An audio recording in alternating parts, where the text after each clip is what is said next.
uh, uh, pledge allegiance to the flag as well as the, roll call. So you'll stand and join me. Flag is in the rear.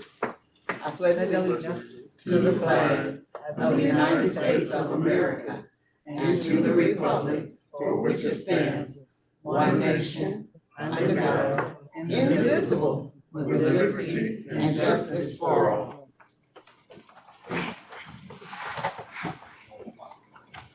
If you do the roll call, please. Dr. Rice, Present. Ms. Stadmeyer Walls, Present. Mr. Robinson, Present. Ms. Fountain, Present. Ms. Sanders. Present. We have a quorum, and I don't have this pulled up, let me make sure. Okay, we need to pledge, we now need to education.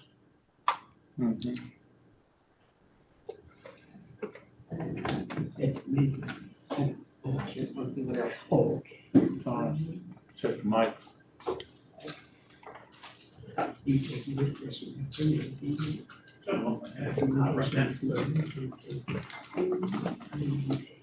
But this is our agenda. I don't even see that on you. I don't know what's on. Okay.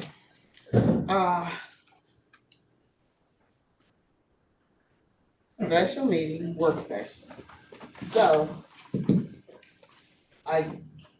this is number 2, we can go to, education. Education, Stephanie Stadmeyer Walls reporting. Resolution to approve the memorandum of partnership between the East Cleveland City School District and the East Cleveland Public Library.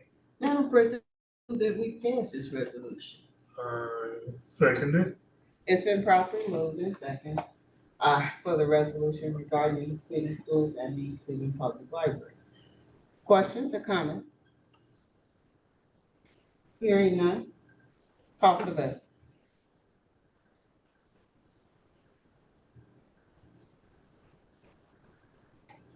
Diana.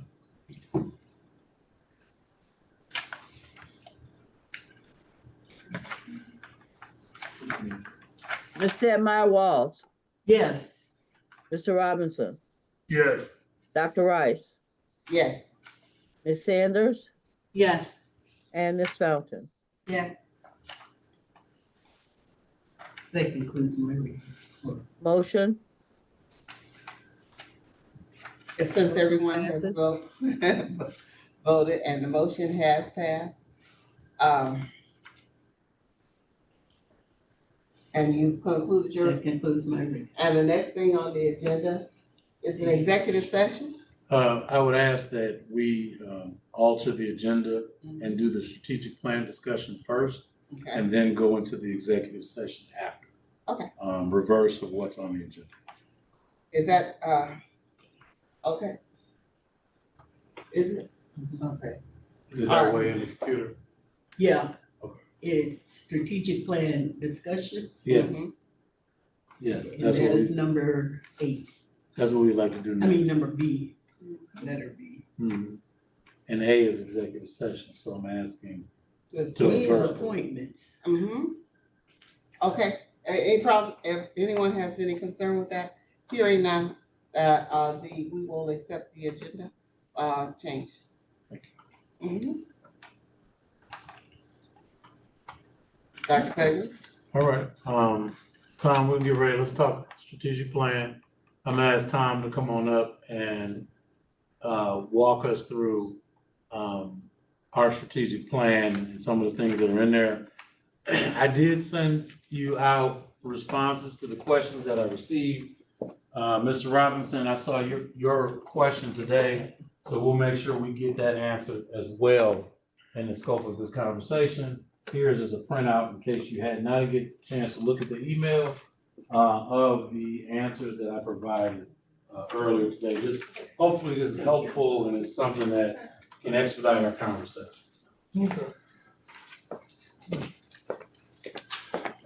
All right, Tom. Evening, board members, how are you? Hi. Great. Just so I have something to stand by.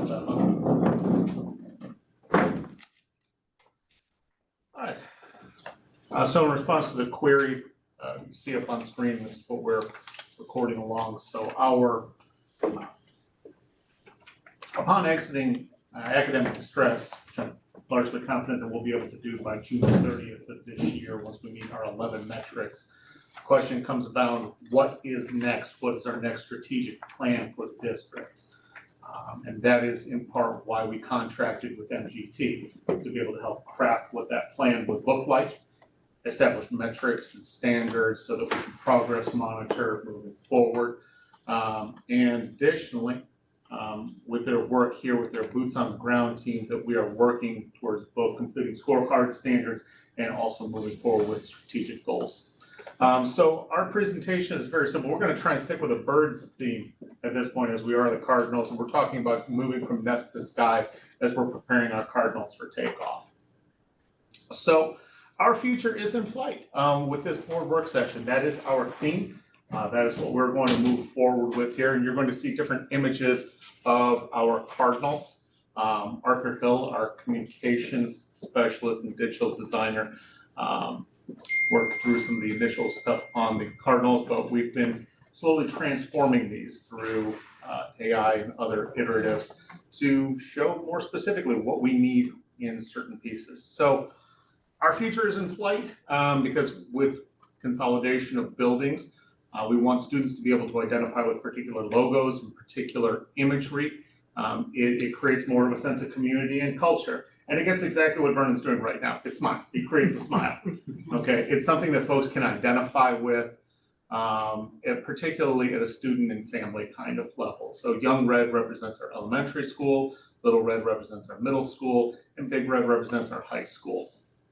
And Tom, to go deeper, what I've already created, there is a pre-K2 book, there is a 6 through 12 comic book, and then there's also a leadership workbook that's all using these birds to explain the things we need to do. So our future is in flight. We're coming out of ADC. We're confident that that's going to happen. And now we have, these are only just 3 of the birds. There's other birds that will come after these that are going to try to help us tell the story. Communication is a number one concern that we have. So we're trying something a little different by, the students are eating these birds up. I took around samples of some of the books that I started to generate off of these birds, and folks couldn't get enough of it. And it was about East Cleveland and what students are dealing with in East Cleveland. And it was tied to the Ohio State standards, and it was preparing them. Like we tried to check all the boxes. And I really think going into next school year, you're gonna see something with these birds where they're going to start speaking for us in flight. Like ADC grounded us, right? If you figure, flight attendant, right? ADC grounded us. And for a minute, we've been sitting here on the ground. We're poised now to launch going into next school year. So this is the time that we're gonna try to roll out our mascots so that students can identify. And also there's a use for these with the marginal reader, with the struggling reader, doing in some of the comic books that I'm starting to create, we're going to try to capture the interests of the students and try to catch some of those students that struggle with learning as well. So we look at our priorities. Question. Do we have samples of those books? Yeah. Yeah, I have some draft forms that I can provide. Yeah. There's 3 books I think that have been created so far. All right. Our priorities for our academic flight plan are early literacy, early elementary skills, which would focus on our preschool and building that solid base as we move preschool, pre-K into grades 1 and 2. Then we move into a combination of literacy and mathematics. As you have students that are transitioning through kindergarten and into 1st grade, by the time that we're hitting 3rd grade, we're moving from a state of learning how to read to reading how to learn. And it's in that key motion that we're starting to talk about content acquisition as you move into the higher grade levels. And then finally, the capstone piece is to act around graduation and career pathways. So everything that we are doing by way of emphasizing literacy and mathematics and having that solid base in place is about getting our students graduated and getting our students to a pathway where they can be ready. Readiness is our term that's here. It's not just college and career readiness. It's readiness for whatever is going to come our way next. AI has shown us that. This board has supported that with motions to be able to move forward in that way. We don't have a 100% clear picture about what is next, so our job is to promote and create readiness in that way. So with our priorities, here's our cardinals along the way. And so the components of our plan in terms of that early elementary and solidifying that base is really about marking by learning to read and deeply understanding numbers, okay? That PK, K1 and 2, one of the greatest lessons that I've learned in this current seat is that you can't build a house on sand. Coming from secondary and understanding how to get a student to graduate becomes a heck of a lot easier when you have students that have solid foundations in literacy and mathematics. Or even prior to mathematics, you'll hear me talk more about numeracy and just the idea of understanding place values and understanding how numbers work together in arithmetic fashions. Okay. Our progress monitoring, to some of the questions that board members who had asked, how do we propose that we will continue to make sure that we stay on track through some of our diagnostic assessments? We do give 3 regular diagnostic assessments each year. None of that is going to change. So it's NWEA MAP or MAP fluency based on grade level, but also with the curriculum that this board has adopted and approved for Reveal Math and Into Reading and Study Sync. Those pieces allow us to have progress monitoring measures where we can dive in and say, how is a student performing on these particular set of standards? And how does that standard align to what you would see on the OST? Whether we like it or not, our perception and our vision within the district is very much predicated by how students will perform on these snapshot assessments. And so having a good idea of how students are progressing throughout the school year, rather than just waiting for one of 3 diagnostics or waiting and taking a good guess at the end of the school year, is just not fitful. The analogies that we often talk about are by way of a dashboard or your checking account. If you're looking in at your balance register, if you're looking at your dashboard as you're going down the street, you get information instantaneously. You know what direction you're heading, how fast you're going, how much gas is in the gas tank. It's in that same vein that we think about our progress monitoring. But we also know that progress monitoring can't be done on our own. We do need all hands on deck. And it starts with that family and support piece in terms of ensuring daily on-time attendance and encouraging learning at home. That sets those patterns and standards, priorities, as students continue to progress through the district. So in terms of elementary and solidifying this base, our goals are to say that 35% of our pre-kindergarten children will demonstrate school readiness, and that 39% of students in grades K through 3 are on track for proficiency. Okay, that means that they would be scoring at or on track levels by your 3rd grade OST year, and that's looking at the state reading assessment. In terms of our strategic action plan, we're expanding access to free full day pre-kindergarten for East Cleveland families. We know that there are certain changes that are happening at the state and federal government levels that we're staying very abreast of in terms of what enrollment looks like and what hurdles that are going to go in our way for our families and our community members. In short, they're not making it any easier on us, and that's not right. But we're trying to be proactive with that measure and saying, how can we continue to make sure that access is not the problem, that registration isn't the problem, that your time and focus then is spent, families, on supporting your children once they are in the classroom. Tom, what's the transiency rate in this district? Mobility rate is between 35 and 40%. So what that means is when we have, say we have a net gain across the district of 50 students over the course of the year, that's a good thing. We like net gain. But what it also means is we are going to churn out likely 400 students and then bring in 450 students to get to that net gain. It's a function of poverty. It's a function of urban education. It is not unique to East Cleveland. It's unique to urban ed in general. But think about what that does to classroom instructors, to support personnel, to administrators. If you have 400 students coming out and 450 students that are coming in, and these are just sample numbers, but think about changes in your classroom roster, adjusting those students into daily operations and life within your classroom. We talk about the first 2 to 4 weeks of a school year about establishing rules and norms and making sure that we have a sense of family, which is part of the reason why many of our buildings have weekly family meetings. Monday morning, what happened over the weekend? Is everybody okay? Are you ready and at a place to learn? So it does speak to some of our unique challenges that we have here. Moving forward, this kind of echoes Henry was talking about in terms of being able to see our cardinals and being able to see these images, that we tie stories to these images so that there's a sense of connectivity and there's a sense of recognition. So we talk about young Red, who's a kindergartner at Caledonia, who arrives on time each morning. That's a good thing. Teacher uses a quick fluency check and to gauge progress and adjust the lesson in real time. And at home, young Red's family reads picture books together, helping connect sounds and words. Some of those base points of reading, letter naming formation, phoneme segmentation, before we get on to vocabulary and higher ends of fluency.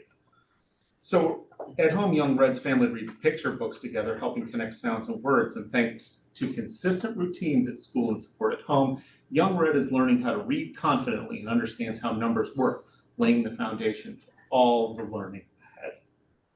So quick snippets like that, think images or pieces that work themselves into the comic books, pieces that work themselves into trifolds, pieces that work themselves into our magic info monitors, displaying around the district, saying, these are our paradigms, these are some of the stories and some of the things that you could face, but we see little things and little snippets in along the way. The teacher is doing progress checks.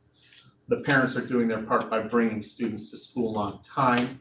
We're sending home good works to be able to read, and parents are reading and coming back. And in doing those things, we lay the foundation, the larger sense for where the story is going. Any questions before we move forward?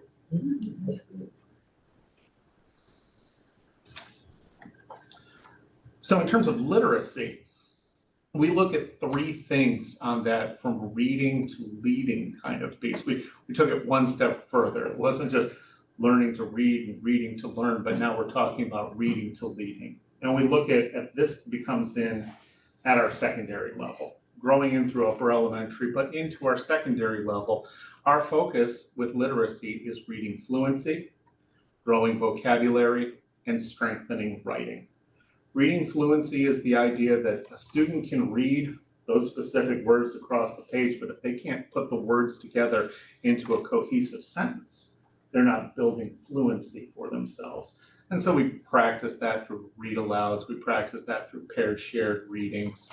And we emphasize this also through growing vocabulary. This is more at the secondary level where we talk about breaking down those specific word parts and phonemes or affixes. You might had to remember the Latin or Greek roots for particular words, because if you knew those roots, you could break down a word part that was not known to you and then find that context for the word and build your own fluency. So reading fluency is a base skill, growing vocabulary is a higher skill, and then strengthening writing. We identified writing as a weakness for the district. When we looked at past OST scores, the raw data that we get back says, here's how students did on questions, here's how they did on written responses. Our writing is not good. And so we've made emphases in terms of getting students to write in classes, getting students to be able to talk more through their writing and using specific writing methodologies. The Hockman method, for example, which talks about sentence construction, getting to good paragraphs that get together to make essays.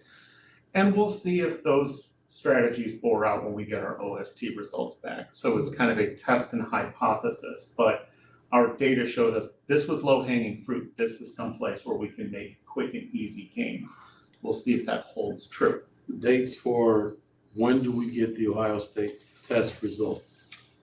Math, science, social studies should be back on the, I believe, the 13th. Yes. ELA should be back on the A 20th. week later, yes. So we'll have the information before students leave school, and we'll be able to hand them something instead of waiting for the old family reports to be mailed back to anyone.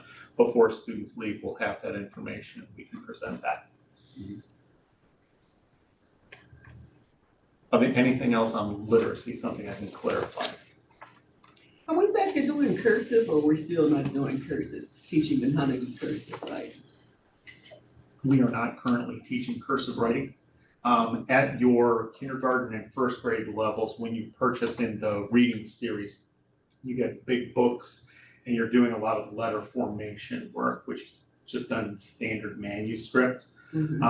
We took the question actually to Curriculum Council and asked whether or not it would be worthwhile to do third grade OST testing handwritten responses instead of typewritten responses. And strangely enough, it was a no. It's no, let's stay with typewritten responses. Our students are more comfortable with this. Their Chromebook is their primary tool. So to answer your question, Stephanie, no, we're not working actively on cursive handwriting right now. Who's on Curriculum Council, just for clarification?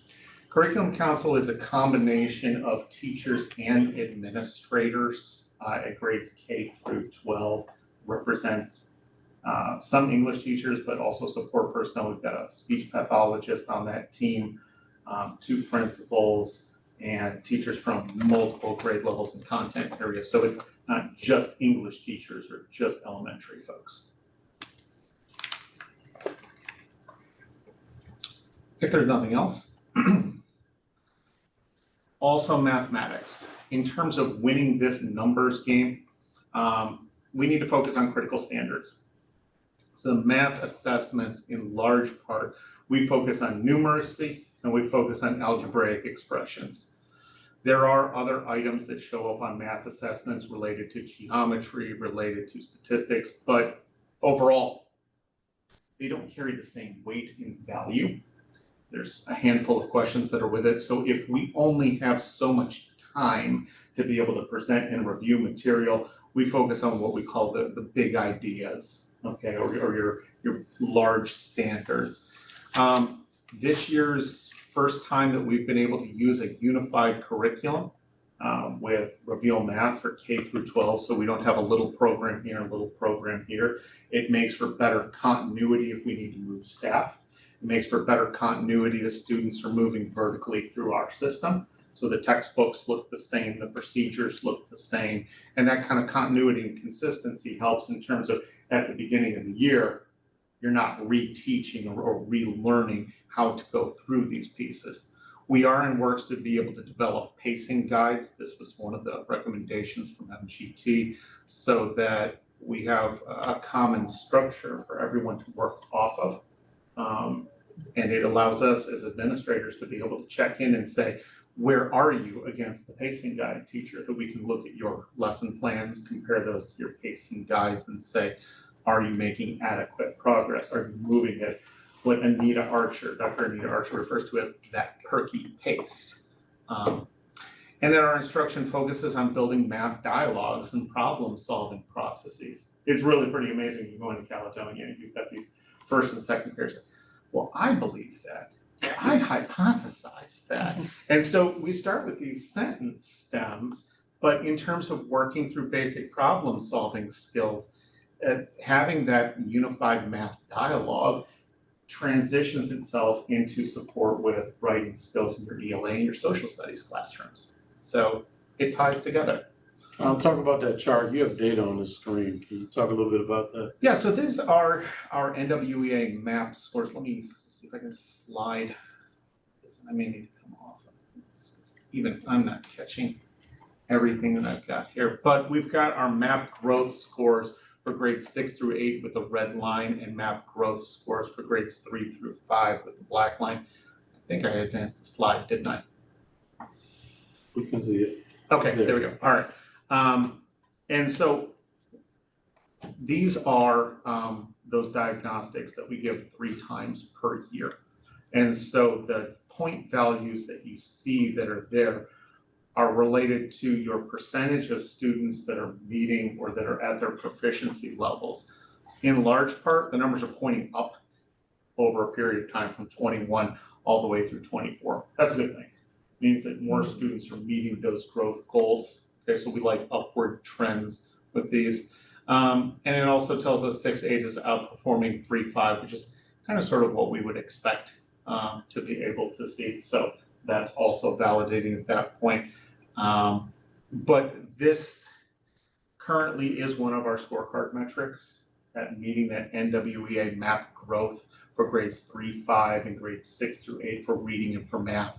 If we do that, we're on our way to 4 metrics out of the 20. Remember, we need to get to 11 of 20 with this. But this is something, it's diagnostic access check-in piece. It's the, let's see how much you have learned to this point throughout the school year, as opposed to those formatives that are much more specific about, let's look at these particular skills here at this point. The trend is in an upward direction. That's good. My concern a little bit is that 6-8 starts to tip down and 3-5 is still kind of sort of coming up. So we want that gap to be parallel between those two. Okay. Can I answer any questions here? Just a couple. Sure. First, you said the pacing guides, Mhm. is that new this year or have you used them before? Pacing guides have always been in a state of You better believe review. it. Sure, absolutely. A pacing guide needs to be a living document. Yes. And it doesn't need to be linked to a particular textbook or series. It needs to be linked to a series of standards. But our pacing guides are weak. Okay, teachers don't follow along with pacing guides as closely as they should for any number of reasons. Either student absenteeism, which we have reduced. Unfortunately, I find that an underlying theme of lower expectations. This is where that tends to come out, where I don't know if we can perceive that quickly. And so that's one that you have a conversation with the building principal and say, we need to address this in a different kind of fashion, because from day one until the day of the test, you have this many instructional days to cover this amount of content. You need to work in a circle back and a reteach to be able to reach all of that content that you have to have at that point. So. Excellent, thank you for that. Just one other, I see that's, could you speak to, what is that, 40, 50, 60, what's happening here? So that's your percentage of students that are meeting their growth goals at that point. And so from the 21-22 school year, when we started looking very closely at NWEA values, because that was when it was introduced as a metric for the scorecard, this graphic demonstrates that over a 3-year period of time, we see a greater percentage of students that are meeting their growth goal.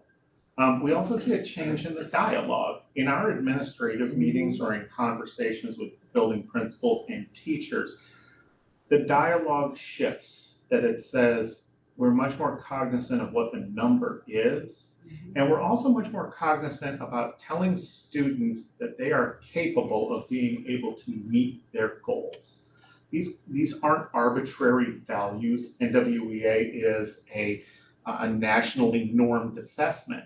So we're comparing ourselves against everyone else in the nation that takes this assessment. So when a student meets their growth goal, it is to say that you are learning what you should be learning when compared against all of the other students that are taking the same assessment nationally. So it's kind of independent of the curriculum. It literally says, have you learned those concepts? Have you mastered those standards?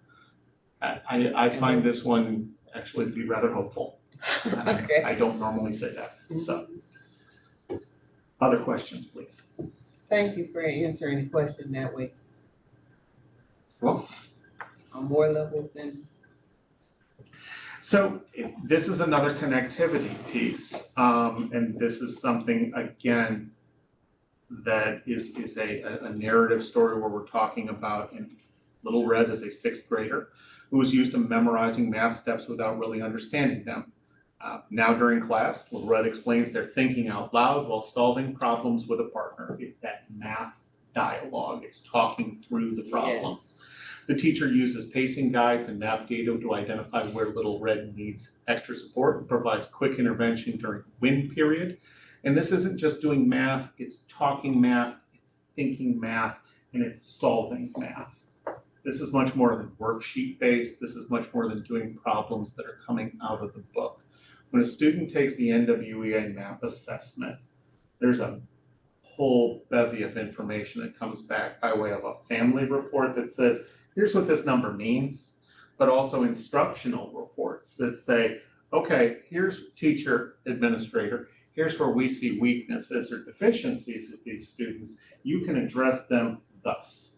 You can loop back and touch on these standards here and here and here. And the challenge becomes for the instructor to find the intervention pieces to be able to plug that time in. But in terms of this talking about a win period, a what I need period as an acronym, Kirk Middle School does this with their Cardinal time period. And so if students are academically successful, they can choose their own pathway during Cardinal time. I'm going to be doing, there's some playwright work. I'm going to be doing some fiber arts. I'm going to be doing some comic book reading. Okay, great. But if you're not, then you're going to be meeting with such and such teacher to be able to go over this information so that we can get you back to where you need to be. Okay. Again, a connectivity. Let's talk about graduation and career pathways. College ready, career focus, and dreams to reality. It's Mr. Ellis's line, Shaw High School is a place where dreams come true. So that's a tall task and a tall order. But this does focus on readiness, it does focus on a career focus. And so we've gotten a lot better at being able to break down graduation cohorts and figuring out which students count for us. But ultimately, as part of this work and moving forward, we have to continue pushing forward with graduation rates. We do. And that it's not acceptable to be continuing to sit in the 80s when we have as many career tech programs as we do, as many pathways to graduation as we do. So this is kind of a large slide. I'll pause here for a moment for your questions. Question. Do they still use, I call them the medallions? Is that a part of it? Seals. Yes, the seals. Yes, absolutely. Okay. Yeah, if a student doesn't pass through traditional pathways, i.e. you didn't pass the test or you didn't earn an industry credential, those seals are what helps save students and move it. In the words of ODE, it demonstrates their readiness Okay. and their proficiency in a particular area that they can move forward. Okay. So, talking about grad rate, one of our issues with grad rate is the way it is calculated. The student is determined in that graduation cohort based on where they finished ninth grade. So at the end of your ninth grade year, you get put into a cohort. But then you got 3 more years to graduate. And what's our transition rate? Our 35%. 35%. So 35% of them between ninth grade and 12th grade won't be here, maybe more than that. So for example, the state will say our cohort has 142 students right now. But in the building, there's only 92 children. Because all these kids that left a long time ago, the state is still putting them on your record, which then drops your graduation rate. So one of the things that we're working on is getting those kids off of our books. And that means you gotta go track them down. If they moved to Atlanta, if they went across town, you gotta find out what school, do this due diligence, and you reduce your denominator. And then the grad rate goes up, more so than it would by you trying to focus on kids graduating. Some of what we're getting dinged on is the fact that students leave after ninth grade, if that's clear. And that's an active process and a very valid point, that student transiency rate, that churn that I talked about at the beginning, that said we might have net gained 50, but it's 250 coming in and 200 going out. That wreaks havoc at the high school level, because as soon as that student is in ninth grade, when they show up and they take attendance with us, we're on the hook for that student. We are responsible for that student's education until they withdraw and land someplace else. So until they enroll somewhere else. Vernon, go ahead. So does that, when they do leave, so if they change and go to John Hay or Glenville, it doesn't follow them? It does if the other school receives it. But you know, some kids will withdraw from us and then they don't go nowhere. Okay, Well, then that's still counting against us. okay. They'll say, I'm going to John Hay. Their mama write it on a piece of paper, but they never went. They know, And in the computer, you're not recognized as going anywhere. So if no one else is receiving you, you still my problem. right, okay. Regardless if they withdraw, that doesn't remove them. Nope. Correct. And that's the problem. So how long do they have to be gone before you just notice that this child isn't here? Because everybody doesn't withdraw. Some kids just stop going to school. So we have Roscoe and Longino working on that daily. They're monitoring attendance. And when students miss a couple days or there's a pattern, they're jumping in and they're going to their house. And they're going to kind of find out what's going on. Because what we've learned is when we lose track of students, it's negatively impacting us. So now there's 4 cohorts at the high school. Ninth grade has a cohort. We're monitoring each cohort now and making sure those are accurate lists about the kids that are in the building, not Okay, folks that the state said we're accountable for. So that's the counselors, that's Roscoe, Longino, that's the principals, and that's a daily conversation. I can tell you situations where Terrence Roscoe, our administrator of athletics and attendance, has gone out and folks jumping out windows and he going to try to get attendance issues cleared up. Like there's a lot of crazy stuff that goes on, but we're trying to clean it up because it's negatively impacting our grad. Have we made any kind of connection then with the new high school, North Shore? Yes. Because I'm thinking, Yes. what if our kids leave and just go there? Well, Instead of, that's a you know, dropout and letting us know. recovery program. Mhm. So you have to be 16 plus to get in there. Correct. Right. And you have to be credit deficient. So you have to be in a situation that you need something additional other than a traditional high school. So that's not every child. So it's a misnomer to think they can just pick our kids. I think I've heard that before, like somehow it's a choice between Shaw and this place. But that's not accurate. that's the commercial. It is a dropout and recovery program as licensed by the state of Ohio. It's for students who are dropping out of regular school and are trying to recover from it. And they can serve students all the way up to 22 years of age. They will be serving students that, for whatever reason, our program is not working for them. They need something alternative. We will point students in that direction on purpose. Okay. Okay, Rather than them be on our books, because that's where they are right now. And it's negatively impacting your data. so once they go to that, they come off our books. Yep, and they have a different accountability structure than we do, being a dropout and recovery school. Okay. Interesting. Okay. So this gives us another scenario in terms of a high school student talking about a junior that isn't sure if college is for him. So Big Red, he tries a digital media elective and then something clicks. So Big Red starts exploring career tech programs and joins a work-based learning internship during his senior year. And with support from counselors and career interest surveys, Big Red builds a plan. So by graduation, he's earned an industry credential and knows his next step after high school. Again, image of success story for our high school students is ninth graders that are coming in and going, what is it that I want to do within this building? What do I want to do with life going forward? There's ample opportunities to be able to find engagement.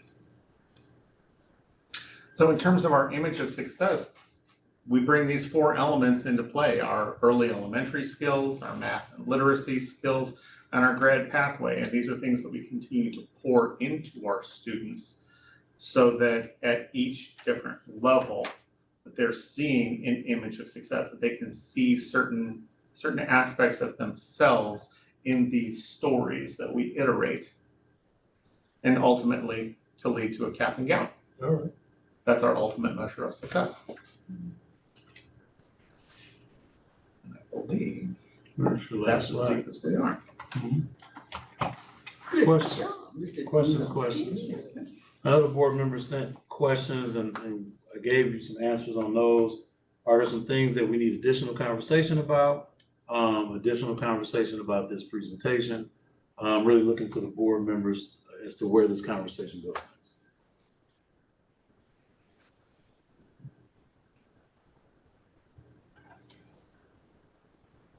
I asked as we went along. And hopefully we answered this, we went along also. Okay. Board, I thank you. Thanks, Tom. And you also have the MGT effectiveness progress report. I tried to put something together. Is that this? Yeah, it says overview on there, just so you can kind of get an understanding. When it comes to, they've only been with us 3 months, but in terms of our formative assessments, we're seeing growth in ELA, math, particularly Kirk, ELA and math at the high school. They're doing all kind of trackers and monitoring students and talking to students. I mean, it's really impressive, the amount of boots on the ground that they have. Anytime I go to a building, there's 4 or 5 people there, and they're in classrooms and they're talking with the principals, and they're doing the things that we are paying them to do, honestly. And we're starting to some of those, but again, this has only been 3 months. I'm really looking forward to the test results that we just saw at, was it the 13th or 14th, and then the 21st, we're gonna get all the test results. That will tell us whether or not MGT has been effective this year. Because formative assessment don't count. That's just internal stuff. That's practice. But when we get those test results, that'll be the determining factor on how this year went. And the only result that we need is we have what we need to get out of ADC and performance index increase. Those are the 2 things that I'm looking forward to. And I believe MGT is helping us get there.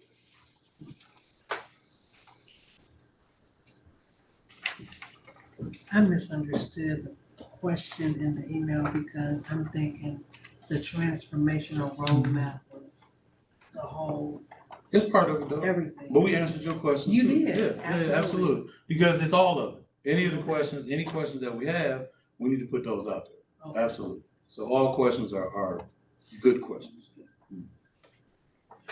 But I have a better understanding now. Any other additional comments? I want to make sure. I think the presentation was Mhm. great. And what we're gonna do, because even when the board voted to, we're gonna shut down 2 buildings in this. So we start crafting children's books to help children understand what's happening and how these buildings are being optimized for the future. I can show you on my laptop, some of it's in Google Drive. I got, we're building it out page by page, but just showing, and then there's this whole thing with the high school and the middle school students where there's the 3 birds, but I didn't show you there's 2 more birds. There's Aunt Red and Aunt Red, Unc Red and Aunt Red. Unc is the alumni, right? So when we're doing these comic books and these stories, the alumni is in the conversation because I want students to understand.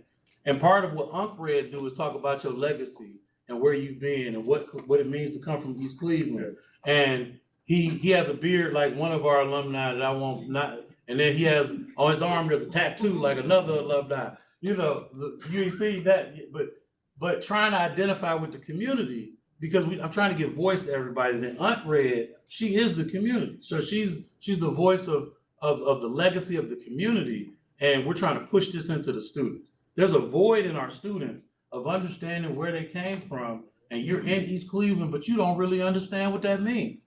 So in these stories, and we've done them so that they're according to the Ohio State test. I got teacher guides, student guides, I got coloring books, like all of this stuff we're developing over the summer. So we're calling next year our launch, when we launch off this nest and take flight because ADC grounded us. our students need to have these things. And I mean, I even got down to the point where we have 3D printers at the high school. We're developing figurines to go with the books for the preschool kids, because I understand if you give them a toy with the book, they're more likely to be engaged. So we're getting down to that level, and the students, and what we're talking about with students is either what's happening to them with their schools, optimizing the future, taking flight, or I have some things literally talking about students that are hungry, or students that I got to go pick up my little brothers and sisters from grandma's house, which are real stories that students are telling me. We've put them into storybook form to give them representation, give them identity, and so that we're building this culture as we're going. So you're going to start seeing more of that. I'm sorry. Relatability too, absolutely, because we need to give our students voice. And we started with these logos. Those logos are about 3 or 4 years old. We gave each building its own little logo. But this year we said, let's put bodies on them, give them personalities, and start teaching through them.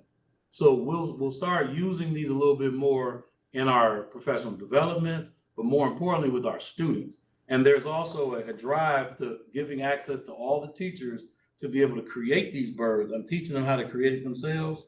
So you can use it as a teacher to deal with your hard to learn students or your reluctant readers, building some stories that are, so we're doing all of this with AI, and really embracing that for everyone in the district, because it's something that can help with equity. It's something that can help bridge the gaps in some of the learning that our students have. I went further than I was supposed to. And Dr. Pettigrew, you know what? I wanted to play this because this also, I think, is a wonderful help Okay. if it comes on for me. But it's when it's testing time. Mm-hmm. I remember I would just come and we would just have a test, but now, listen here. 9th, 10th, and 11th grade students for an outstanding week of testing. Your focus and dedication during the LSAT, Algebra 1, Geometry, and Biology exams are truly appreciated. Important information for next week. Monday, I April love 28th, that. 2025.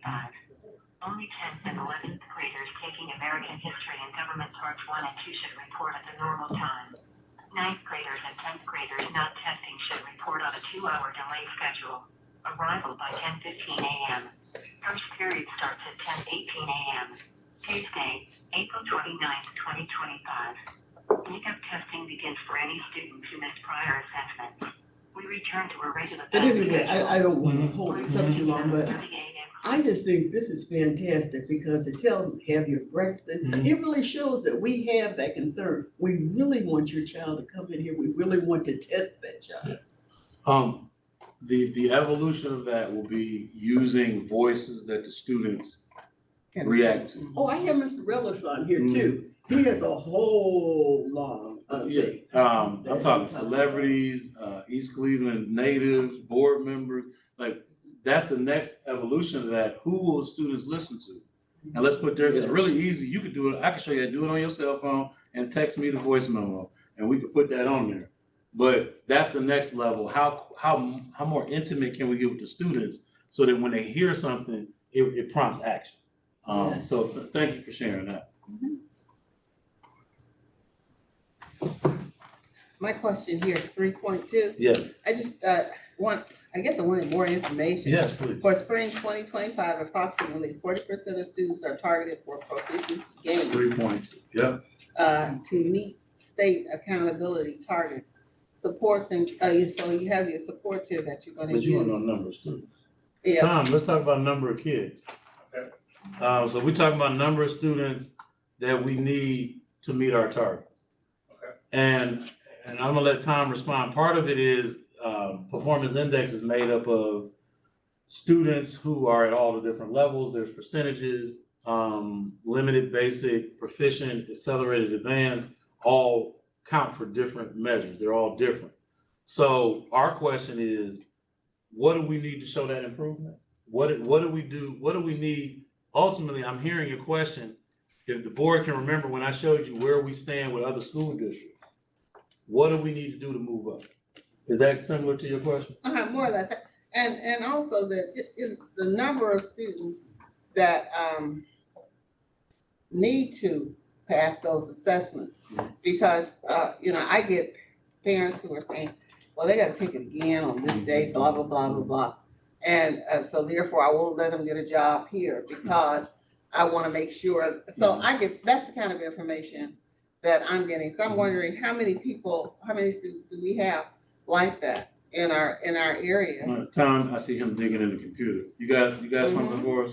I'm digging around here. Okay, If I don't have a number before we leave here, Dr. Rice, I will respond to you through that group with that. fantastic. So that you've got something, because I'd like to look at how many we have registered for, Mhm, so that we get an idea. I mean, ultimately, in our breakdown, when we get these scores back, mhm, we'll look to the student level mhm. and say, okay, who passed, who didn't, but then Mhm. also look to the level and say, there were certain things that we emphasized, starting in January, that were what we identified as low hanging fruit. Stephanie, you pointed that out with the phone message Mhm. about achieving those basic needs. Make sure you're here on time, make sure you eat breakfast, make sure you got some sleep the night before, because those are factors that we can't control, but have a tremendous impact on what the overall value is. So let me do a little clicking and digging. If I don't find something before we leave, No I'll have problem. something to do. I appreciate that. And, Mhm. and one of the filters, I'm thinking about where kids count. So every student that's in our building doesn't count for our state accountability. Mhm. So it's the students that are here between October 1st and the date of the test.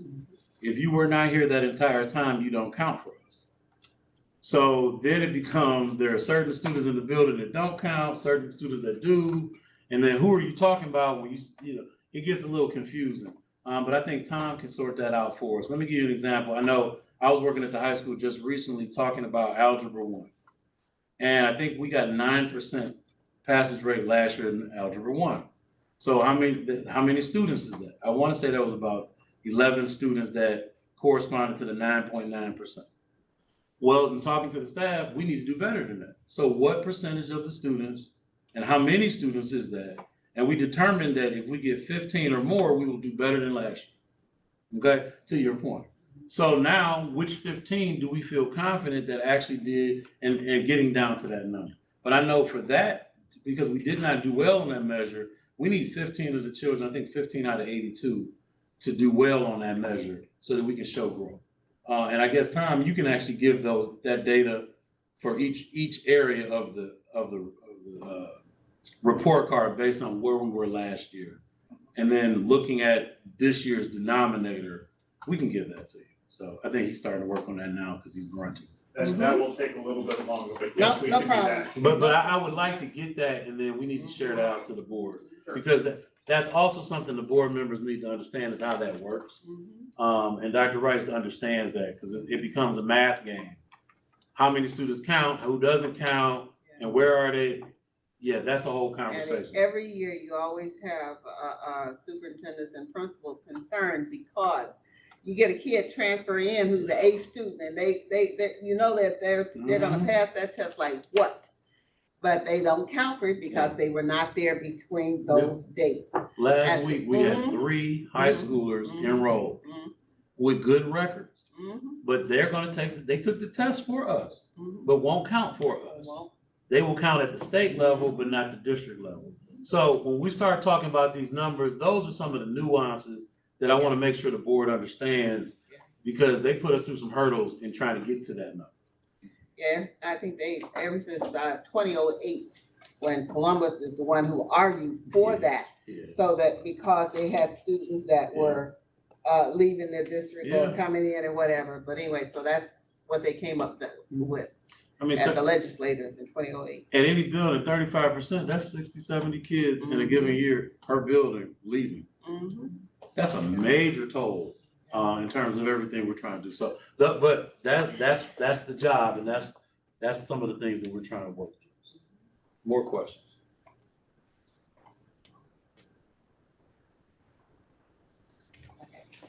I'm good, Tom, he answered. Okay. Any other questions from any other board No, members? I'm good. Ms. Witt, do you have any questions or comments?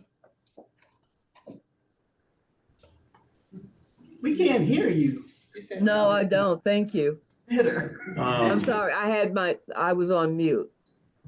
I also want to let the board know, anytime there are questions, the board send me questions.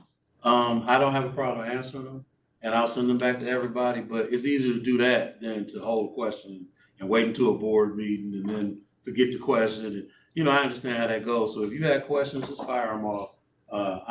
I'm prepared to answer anything that you could ask. And if not, if I missed your answer, then I'm gonna try again to get it like this situation where Tom's gonna go get some more information for Dr. Reyes. Okay, Dr. Reyes, that's all I have then for the strategic plan, unless the board members have anything else.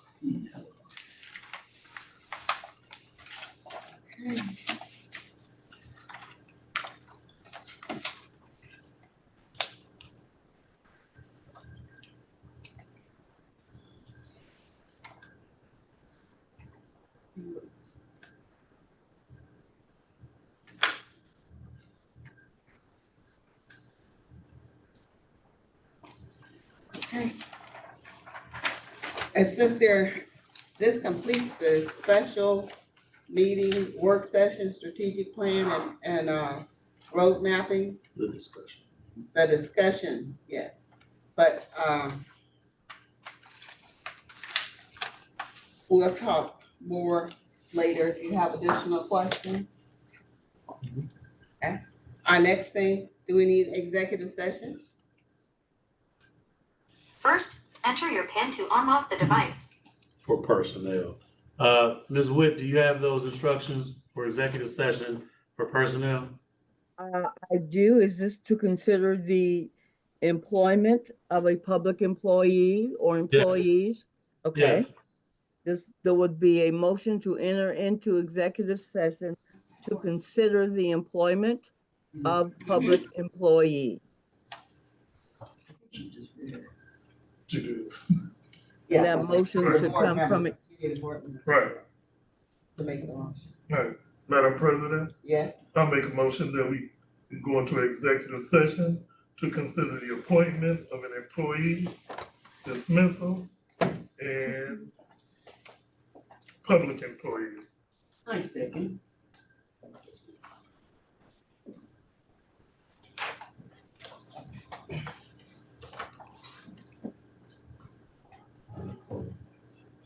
okay.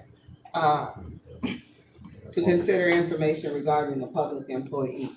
And it was properly moved and second. Are there any additional questions? Are there questions? Hearing no questions. Call for the vote. Is online voting available there? I just, Yes. Yes, Now okay. happened. It just now happened. okay.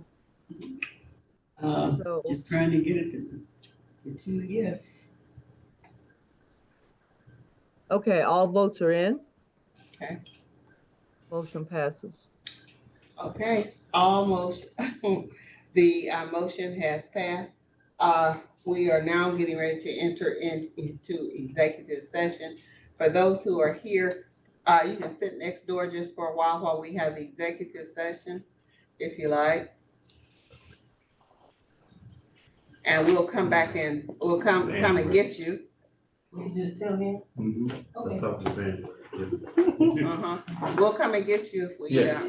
shortly. And I'm putting everybody into. Okay. And then Paul is gonna be in because with us for personnel. Thank you, Tom. I'll be out here in just a second.